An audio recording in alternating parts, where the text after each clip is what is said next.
Permutations, that is? At least 12.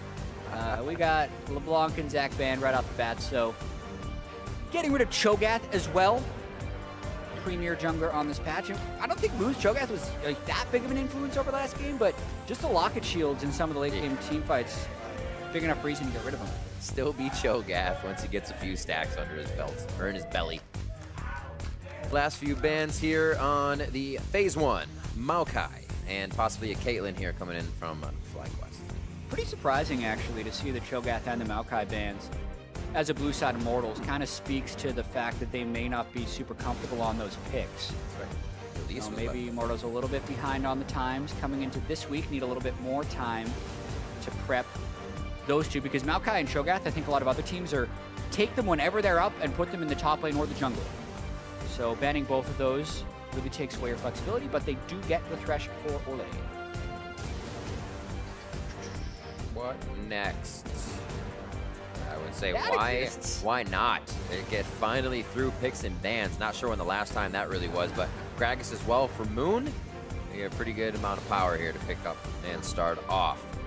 Yeah, and I think Caitlyn with some type of Ardent Sensor support is really strong. I think Lemon Nation can play Morgana, Janna would be the two main that I would see that he'd pick into this, as Immortals are going kind of back to their classic summer split composition here, where they're stacking as much CC as possible for big initiations. Very quickly locked in for the second phase. There's that Morgana shield coming through, as well as being able to block the deadly flourish combinations from Cody Sun's Jhin. Yeah, Lemon Nation has his champion pool, and he doesn't care what your champion pool is. Ever. He has his own. Currently, it's Sona, Morgan, Janna. It was actually Tom for quite a bit. You can get the Tom Kench, but not anymore. You can see his stats on that Morgana pick as our second phase of bans sweeping through. Talia out of the hands of Pole Belter. I think that's a good choice. We got Camille on the other side to start things off for Immortals. And I could still see him going with Twisted Fate again if they want to play this kind of late game style. Stall out the game for the Caitlyn to scale up a little bit. Don't think it would be the likely choice. I think Orianna has been High's go-to, and even though it hasn't found the most success, he almost always wins the laning phase with a pretty good blind pick mid laner as well, if they want to save the counter pick for top lane later. With Jarvan being locked in, they already know that matchup, so going to save last pick for the counter pick. Comfortability. Very comfortable on the side of FlyQuest with their picks. The hovers back and forth. Seen a little Trundle lately. Been enjoying that. Always fun to see him at support or on the top side. Jungle Jarvan or mid lane Jarvan. Switcheroo here by Immortals. Like the mind games going on right here after the Rumble is kind of locked in. Saying now you get to lane against Renekton and have fun. A lot of flex picking going on by Immortals here. Oh, the Lucian gets locked in. It finally gets back into that mid lane. He usually finds himself in the second phase against High and a lot of the teams towards the bottom of the tier list right now. But back in the mid, ADs all over the board this game. Yeah, I mean, very low CC for FlyQuest. Kind of need to land the bindings from Morgana or get a really good body slam engage from Moon. Whereas Immortals have CC coming in from 4 different positions, and then the Corki who just spews damage out of the mid lane. So I think Immortals team composition much more fitting their style, but FlyQuest have a lot of damage if they get to late game. All right, we'll see if Immortals can shake that off. Coming out of game 1, FlyQuest definitely had kind of one pivotal moment. They were able to turn the game around. Immortals being able to tag or lock onto that. Stop it from happening this game is the hope. Coaches shake hands and they head off as they leave the players now to the rift and their champions. Hashtag Immortals win. I am T-win, I should say. Hashtag FlyWin. As we get on to the rift. As we said, a lot of comfort in the hands of these players coming through. A lot on the side of FlyQuest. And if FlyQuest want any hope of making playoffs, they need to start winning matches. Up 1-0 against Immortals, who coming into today was tied for first place. You heard Think Card giving those words of wisdom, saying we can win all the rest of these games out. It can happen. I know High knows it's true. He's almost done it before in a similar situation. He has. He came into a Cloud9 team one time who was 8th place and took him all the way to Worlds and then a 3-0 start to the group stage. So Hai knows you can turn things around at any point. This is a chanty crowd today, Riv. They're saying Riv and Jab.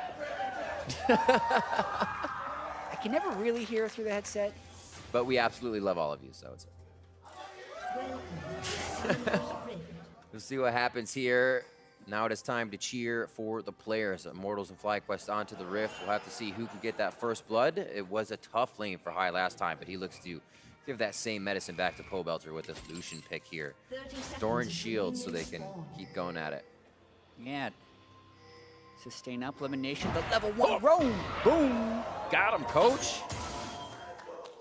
So early, though, he still has time to recall. Yes. Point out as well, I think this is the right call for elimination. Ancient coin on Morgana. Everyone loves to go Spell Thieves on Morg because when you first did it, the Tormented Soil would give you all of your Spell Thief stacks. No longer does that. An Ancient Coin, I think, still just gives more gold than the Spell Thieves, so I think elimination making the right call. Coin as well. Like, there's a small factor of being able to do what you want and not have to proc those anymore. Same thing with relics, as we talked about yesterday. Yep. You get to choose your position in lane to gain that gold. Here we start on the red for Smithy. Quick change up from his first Rumble jungle game now to a Jarvan in the jungle. Very reminiscent for his past. Oh, quick slice. Putting some dents in the chassis. Not a friendly start. Paws will make it to lane, though. Flames Renekton been his best champion this split. Many a Flame Horizon, where he's been 100 CS up on his opponent. Happened last week, as Renekton against Ken. It becomes easier when you have such an aggressive early laner, too. We'll see if he can kind of slice and dice around that Rumble and avoid the Flame Spitter. Mid lane here. Even in CS, fantastic first wave management. Yeah, I mean, Pobelter actually helped 4 CS on Hai if he gets all these at the turret. Yeah. As he, did he get, perfect CSing there by Pobelter. Hai does get the ward, though. Was the ward worth the 75 gold of the 4 missed CS? Trying to get that piercing light through. Not as easy to do with changes of recent. So you a little lack of damage there as you try to get close. Hits that one though. As they keep farming it out. Looking to where the junglers are going now. Moon and Smithy's path kind of towards the top side of the map. And we may see Moon finishing on that Gromp. Smithy could get something working on the top side here. He's going to take the Krugs. Didn't get enough harass onto Balls' Rumble. But still, gonna get a good chunk of gold. Flame coming down as well, saying if Moon's here, I'm here too. But that also lets Balls realize there might be a little bit of aggression towards that top side. Quick push here. Turtle puts Cody-san and Ole right against the turret, but in a good spot to keep getting their shots in. Very nice spot for Lemonation, that is. You can just keep feeding bindings in through that brush, so they're happy to sit there. Yeah, Smithy and Moon have kind of passed through each other early on in the jungle here. Moon knows the Raptors were left up by Smithy. Jarvan, not a good Raptor taker early on, so definitely open to being counter jungled. Huh. Interesting. We've seen a lot of the Corkies going with their Gatling level, and against Hai's Lucian, he's going to be going Phosphorus with the Relentless Pursuit as well, which is kind of considered like almost a counter in lane when you match this as bot laners. Yeah. Very interesting to see if that comes into play. A play in. Remember, you can still take that hook in, even on the Black Shield. That one was a little road to success from a minion, but still gets a good play in and damage control onto Turtle. Yeah, a lot of harass. And not much sustain can come through from the Morgana. Here they go. After the other hooks him over the shoulder, Turtle, once they get the flash out, Summoner Heal is still there being held by both of the bot laners, so they could take this one to the limit. Nice dodge out towards the dark, the death sentence, I should say. Lemon and Turtle not backing down in that lane. Even with Flash being burned from Ole, still heal and ignite up on FlyQuest. Jungler's nowhere to be seen. Just got to watch fourth shot and extra damage. Cody Sun could still flash forward to finalize that kill with Turtles being down, and Moon just, I believe, getting seen there in the back pocket. He may have actually been able to get around. Scryer's Bloom, make him a little more safe. Looks like he'll actually stay towards mid for now. Waiting for that counter gank.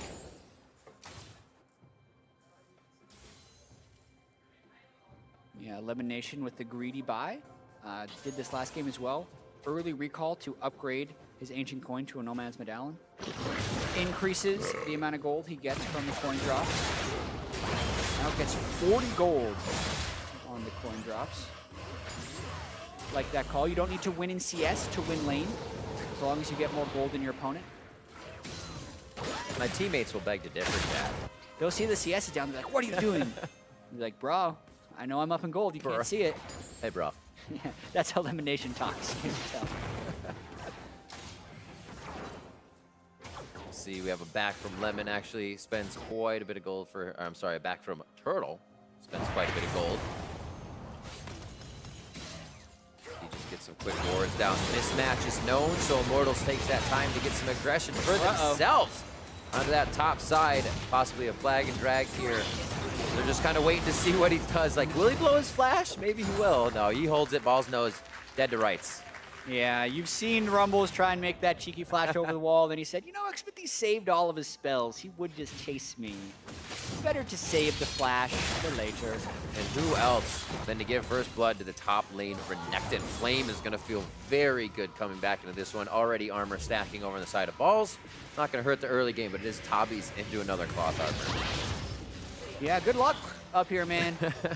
Renekton is crazy when he gets ahead, especially Flames Renekton with the help of Jarvan. Xmithie's Jarvan was behind a little bit in experience early. The kill will help, but definitely not been hard farming. Note he's going with the Cinder Hulk Jarvan. So many Jarvans you see are Warrior, but especially with the 900 gold access to Bomby Cinder and how fast that can let you clear. I like the tank Jarvan, so to speak, with the Cinder Hulk. You can still go Titanic Hydra later, but just a very efficient jungle item currently. Clean CSing still in mid. You hear that back from high actually on his Lucian. Working with just about 2,000 gold for him to come back. Serrated Dirk from Cody Sun to the BF Sword in lane. Turtle and Lemon still with that kill pressure, but they have to be careful because we've seen Cody Sun and Ole very happy to take those fights just as well and keep going. Fourth shot, I should say, rather. Give them a lot of advantage in lane. Serrated Dirk completed versus BF Sword. BF Sword is more expensive, but you can argue the Serrated Dirk gives you more laning power. Yeah. How strong armor penetration is early on in the game. Long swords for high. Stacking them up to the right. A pair of boots as well, so we can start dodging out some more of these Foss bombs without the relentless pursuit. Top lane returns in as well. So teleport down for balls here. Level 6 and 7's being hit for the solo laners. So we may see Flame, if he does get enough pressure in lane, be able to just take an adventure around the map without losing that. Nice little steal. Get the blue buff over to Pobelter, no problem. Bottom lane being a little controlled by FlyQuest. Even if they're down 10 CS, they still have the wave pressure. Yep. Oh. Oh, so small in bounce, yeah. You can see Lemon's intent, push the wave. I am going to Tormented Soil the entire thing, not just the back line. And they say as long as these guys are down here, we can start to create pressure. Make sure we're not getting ganked. So package back to mid, which makes our Pobelter doesn't lose too much CS. He wants to run so bad. The fadeaway. Yeah, Xmithie pretty powerful right now. Would want to force high Summer's out, but can't quite get in range. And I'm going to keep saying this. Say it. Oh, well, hold on. They might dive bottom with the package. I'm going to talk about Ancient Coin again. Be warned. Just look at the gold difference from these guys. Lemonation is sitting at 588 gold earned, and Ole is sitting at 318 gold earned. Just go coin on fresh. You're not actually getting that much from your Targon's Brace. The extra gold is going to make you tankier later, and it's going to let you build your support items that help you support better anyway. The heal as well, not amazing. Yeah, the heal's okay, but I mean, okay. Cody Sun's gonna be fine. Gold is great. Imagine that being more pink wards in your inventory, because that's different. So what, 200 some gold? And this early. Already it a few pink wards. It gets more pronounced later. Exactly. Uh-oh. A little bit of love for the top side here. He could play this on his Rumble, but maybe another day. 3v1 too much. The ball's on that. Flash does go down on this play. Wild Turtle Elimination going hard on the bot side, but they are losing straight HP on this. Wrong side indeed. And that's double summoners for a bot lane down. Yeah, I mean, must have started with the hook or something, because that was heavily one-sided for Immortals. They didn't have to open up a curtain call either. Cody Sun walks away with full health. Watch this one more time. Oh, takes the late Death Sentence in on Black Shield, and then Wild Turtle nets into the box. So really dead to rights there after all is said and done. Unfortunate for them, they couldn't give the kill over to Cody Sun. Ole ends up taking it. You guys are backing. I'll take this thing. I'll take that gold coin. So ball's now in mid. Oh, high went top side. Interesting. Yeah. Get me out of here, says Rumble. With the flash down, the long lane is super scary for him. Eyes is down as well, but he takes it upon himself to make sure he can play safe on the top side with that relentless pursuit. So they're switching it up to be whatever will help the situation. It looks like they'll go ahead and hover back now. Yeah, still going to be a rough time for the Rumble. The Renekton, Jarvan, Corki dive. Really not much he could have done unless they scouted it out early. But they did not scout it out early. Lemon with the roam mid. Black Cleaver finished on Flame. High starts to control this a little bit with the amount of damage he can put out as that Spell Slinger Lucian. Looks like it might be Ocean Drake to maybe tempt something here. Let's see if they can get a pick. Well, as the Ocean Drake setup is happening. Oh, whoa! Synergy! What? Synergize! Recoup! More people. They had to reassess this fight now. They used a bit of abilities to lock down the targets they wanted. Priority now to High and Xmithy. As it's 1-for-1, there's still damage left up on the fight here for Immortals. Quick pop over the wall. Gets Elimination to safety. Maybe? Maybe. Yeah. Well, he wants to either execute or make the kill go to Ole. He's not going to have neither of those. Got him out. Thought he would get the execute. Safety is relative. Yeah, good mobility by Thresh right there. And a good fight for Immortals overall. They just had the numbers advantage at the very start of that one. So even if High got a kill over to begin with, for the Lucian, still a big advantage gained by Immortals. Just watching this one more time, FlyQuest was hoping to instantly kill Xmithy, but they don't.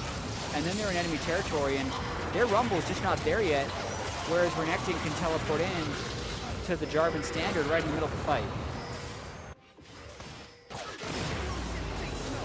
Pings over towards blue. Immortals looks like they have something on their plate. These are going to be the resources of FlyQuest. Saying that will be up soon as they have the timer. And Vision in the River will be owned now by Immortals. 5-1 to start things off. Immortals again having quite the early game. Pobelter 2-0-1. It's actually from the fights that have been happening around his lane this time. Catching a bit of a break though. He's able to get some kills for himself too this time around. Yeah, looks like he's going the Duskblade. Either Duskblade, Ghostblade, or Duskblade, Black Cleaver. No way of telling yet. Pretty common Lucian build nowadays, especially if he's up against Corki, and no easy armor stackers on Immortals as of yet.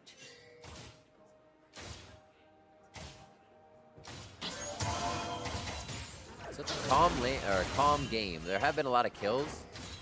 A lot of respect in these laning phases. I feel like you see a lot more of these 80 carries kind of going toe-to-toe, one time after the other. They just play it calm. We're not doing anything around the map, but Dragon. Yeah. Going over to FlyQuest real quick as they sneak that one out. Immortals looking to grab top lane for this one. His Ball's still actually not having the best of lanes, but is getting his items in slowly. Yeah, now 1,400 gold down to Flame. Will be a fairly large problem. Mid-game Renekton is really hard to deal with, especially Flame Renekton. So Immortals starting to take over the map right here. It's very quickly becoming that same situation we were in previously. Lemon, though, not necessarily worth it. Yeah, trying to dodge out, use his life bait in the rest of that. Or rather, Pobelter knew it was going down. Blue buff to blue buff here. This may be that action we were looking for. Ole creeping up. They're prepping to dive. That's why Ole wants to get vision control. Jarvan is over the wall. I need to see him here. High still has culling. He wants to clear another wave, doing his best to keep these turrets alive. Because they're in stall mode again. Yeah. And I think Immortals has kind of realized that as well. They're just walking around saying, yeah, you can see us, but that doesn't mean we can't initiate with a Jarvan and a Renekton still. High just kind of walks out of lane like, yeah, I have to respect this. Taking good damage from Pobelter, though. It does keep Xmithie in Pobelter's back pocket. They always have a chance, it looks like, to take High down. He is very aware of this. Backs when it seems a little too quiet. Yeah, Immortals very good at playing this style. Did let game one kind of slip away from them, but their mid game has been one of their strengths all year. Rift Herald in. Wow. He's going to actually be able to get a lot of damage on this second tier turret if they stick with it. Flames off on the get another left. charge in at the least. There you go. About 20%. Good hits coming in. Pobelter are able to do quite a bit of damage with that Triforce. Then they're turning on the fight. As it's Flame finding balls out of position on this one. The equalizer thrown down in the choke, but it's not enough.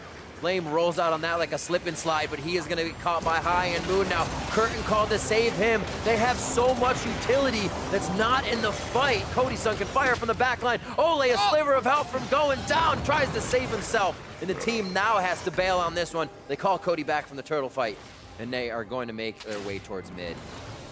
Killed by the burn from Cinderhulk as Moon picks up a kill on the backside, but mainly just another win by Immortals. They were pressuring the inner turret for FlyQuest. FlyQuest decided to make the initiation, but Flame's Renekton is just too big. Balls was trying to get a flank in for his equalizer, cast it now, but it's already too late. Ole, the initial guy who has been initiated on, does his best to try and keep him alive here. Takes that hook in, turns the kill around, but he does get hit by the root of Lemon in his dying breaths, and Moon picks up the kill. Still worth it overall, though. The 2-for-1 plus a turret for Immortals. All that vision plays by FlyQuest, somewhat protecting the jungle here, but Immortals able to just kind of romp through these fights, vision or not. It just takes the one catch. Turtle now is starting to clear waves, 163 to 176 as they build their items. He's actually just built up Static Shiv off that BF sword and Circuit, so he's waiting to build up some more gold here. FlyQuest regaining a bit more control. Let's see what Immortals' next move is here. Looks like they're actually just going to go back to somewhat of a laning phase, if you will. Yeah, there's one outer turret left. It's in the bottom lane. Mountain Drake is the next Drake, and then probably look towards Baron. So if you're trying to predict where Immortals will go next, it is bottom. They'll get the turret, they'll gain control around Mountain Drake, they'll take Mountain Drake, and then they'll be able to have a higher threat on Baron. So I think the playbook is kind of laid out before Immortals. It's just a matter of them being far enough ahead to do it and doing it right.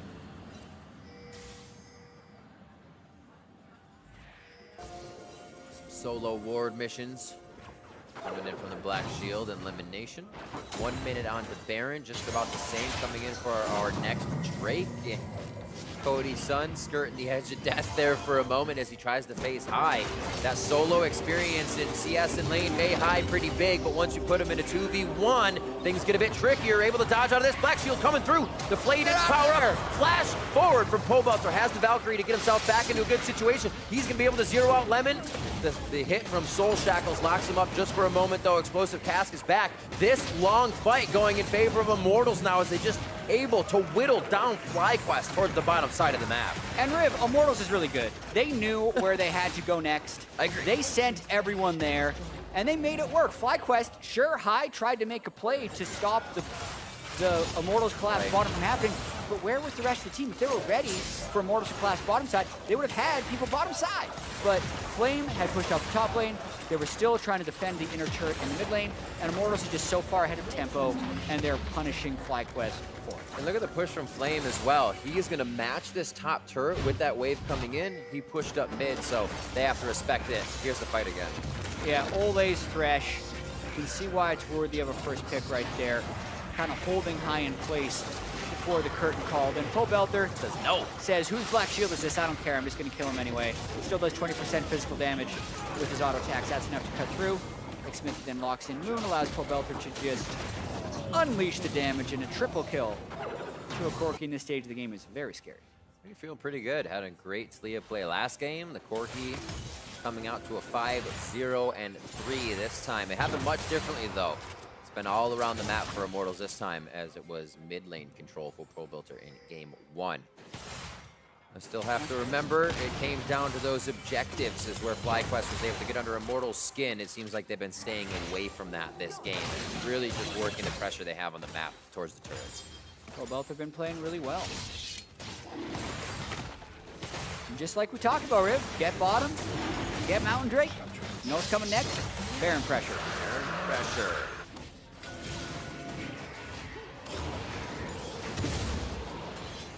So much gold they're sitting on. Just about 500 in every pocket of Immortals. No need to go back here. They're fighting with the utmost power they can put in their inventory. And Dustblade almost up here for Cody's son. If he can get himself into a sneaky spot, get that damage out.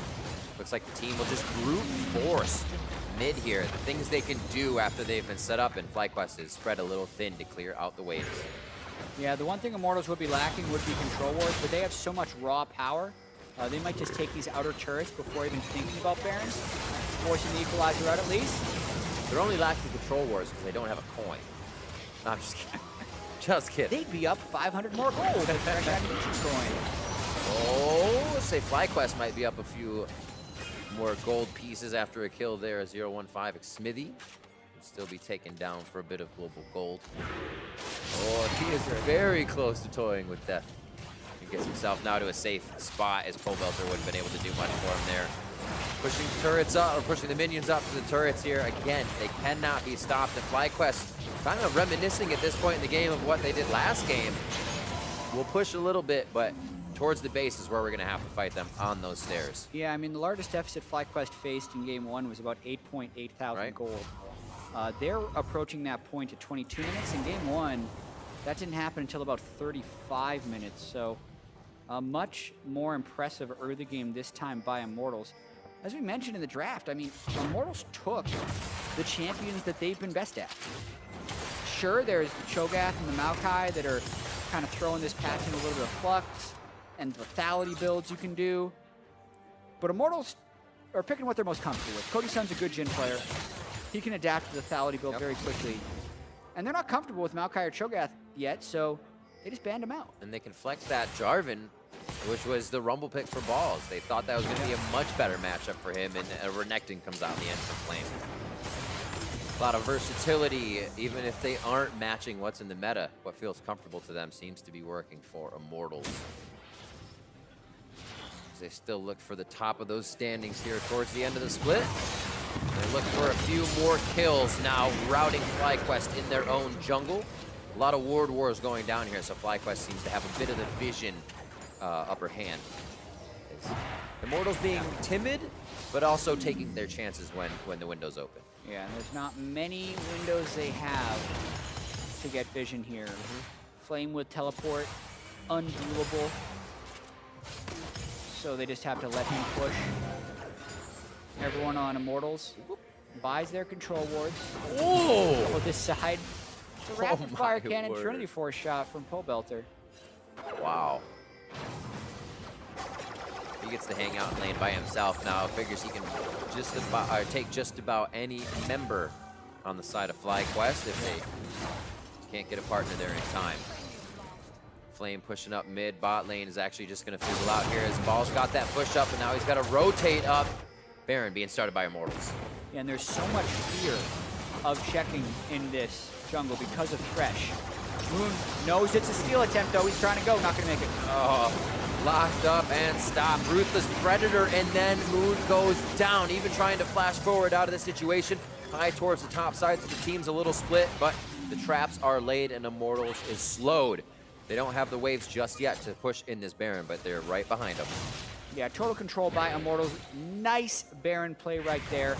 Keeping Ole and Flame out to peel, not letting Moon get in there in time while they push the Baron down. And Oh my goodness, one auto takes elimination half health. I don't want to know what Two will do, chat. 25 minutes in, 11-2. Immortals holding on to the lead that they had in game 1 and pressuring that into an advantage that's going to look like a win here for game 2. It looks like game 3 very much so on the horizon. Immortals just have to put the finishing touches on. Oh yeah, they have 2,000 gold in everyone's inventories to go back and just get even more powerful. They were already running through FlyQuest. Plus they got a whole 3 minutes left on this Baron buff. So expect another inhibitor or 2 to go down. And if they catch a fight, it's game before 30 minutes. Oh my goodness. Deadly Flourish dodge. High takes the same amount of damage. He connects even before he makes it into the brush to deny vision. A flash forward here with the teleporting flame in. He brings the fire to the base of FlyQuest. And it is going to be more kills, padding the stats of Immortals as they start to take down the inhibitors and look for the Nexus turrets. Waiting on the minions. Yeah, the Equalizer by Balls tries to cut him off. There's 3 ambitious minions following Immortals to victory here. Only Balls and Wild Turtle to try and clear these away. If they get the minions, the turrets would gain a lot more health. So it's going to actually be hard for Immortals to kill that last turret. Quick kill on the Turtle. He cannot do much as they just continue to zero him out. Paul says, I will stop these minions. Well, I say, we'll get him from the bot side. Yeah. There are 3 waves we can use. That's what happens when you set the game up this well. Immortals not giving an inch this time around in a very quick 26-minute turnaround. It looks like FlyQuest going to go for broken. One last attempt to stop them and save the base from being taken down. There's the kill going on to Lemon Nation. The turrets fall as well. Simultaneously, a last hook going over on to High. That's the kill as well onto Moon. 1, 2, 3. Wham bam, thank you ma'am, says Immortals. We're going to game 3. 27 minutes of domination by Immortals. This is the type of game that a first place team wants to play. And Immortals was able to do it this game. Game 1, they had that 8,000 gold lead. The FlyQuest came back and they just got walloped in game 2. It's got to feel good for Immortals because when you have a game 1 as it happened and you can't come out and pull a game 2 on, that sets into your mindset saying really why is it the mid game for us now? Because Immortals hasn't shown us this type of error in their play too often this season. Yeah. Right? They've been able to kind of hold that off. Yeah, important to be able to bounce back from that type of game because we mentioned in our intro for this series that this is a potential trap game for Immortals. They're thinking about first place and a playoff bye, knowing they have COG coming up tomorrow and knowing the TSM lost earlier. That's going to be a match for sole possession of first place. If they can win against FlyQuest, a lot of times you overlook that, and then losing the first game, sometimes you can panic a little bit, and it doesn't look good to ban things like Cho'Gath and Maokai that they did in this game, because you say, well, maybe they're giving away too much, do they not really play these, but this is why, because they're so good at the other strategies. 19 kills to 2, 27-minute win. Yeah, this is the kind of thing I feel with those bans, it's going to sound backwards, is the kind of Lemon Nation takes into strategy saying, oh, those teams aren't playing meta. We're able to work around that. And that's what you're saying teams may be able to do with those picks coming up for Immortals. However, Comfort was what did get onto the Rift for them, back to the Renekton, back to other things. The Corki in the mid lane playing very well for them. And switching up the Jarvan, throwing off FlyQuest a lot. Yeah, exactly. Pretty much a full utility Jarvan. I mean, Cinderhulk early did almost nothing but gank, and he's only level 4 on this first gank, but he comes when the top laners are both level 6. Balls probably would have been able to retreat from that on his Equalizer if Flame didn't have backup from Xmithy, and then they can just repeat it. They have the package from Corki, they have control over this side of the map, and Balls was expecting to lane against Jarvan. I think both Jarvan and Renekton can be bad, but Renekton is just so much more reliable for his lockdown onto the Rumble. They played off the top side of the map. They kept finding fights.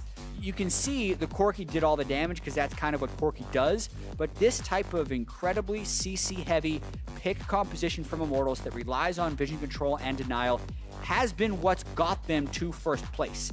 They pulled it out again, and they crushed. Strong early game. I say strong, it goes up gradually, but they know they had the control. As we saw, things being set into place one after the other. Those turrets were controlled, and the Rift Herald as well being big for these guys, being able to take down more than one turret at a time. Immortals are spiking well, and they're using those spikes well. It's just watching those objectives, FlyQuest is really good at getting under their skin at that situation. Yeah, FlyQuest always kind of sneaks around in a lot of these games, and it's important that you're able to keep them down for the duration. And they really did that this game. Yep. FlyQuest never had those opportunities where you think, oh, maybe if this goes right, they come back. They were just crushed by Immortals. The vision was never there for FlyQuest, and it was always Immortals starting the fights. And I see great score lines all around. Like we said, it was Comfort coming in for Immortals on that side. Pobelter actually picking up POG on this one. Yep. We saw those shots from the rapid fire cannon basically destroying Lemon Nation anytime he tried to get in range. He said, well, I can black shield and dodge a hook, but those shots cannot be dodged from Pobelter. And it didn't even come out of the laning phase this time.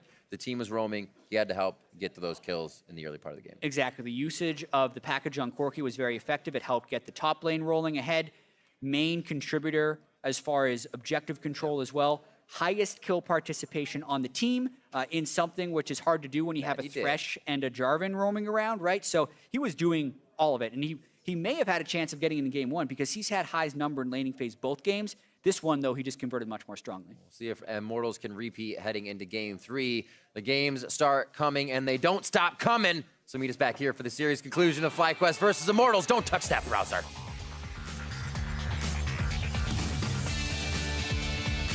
Oh, come on, he has no E, he has no E. Okay. He has flash.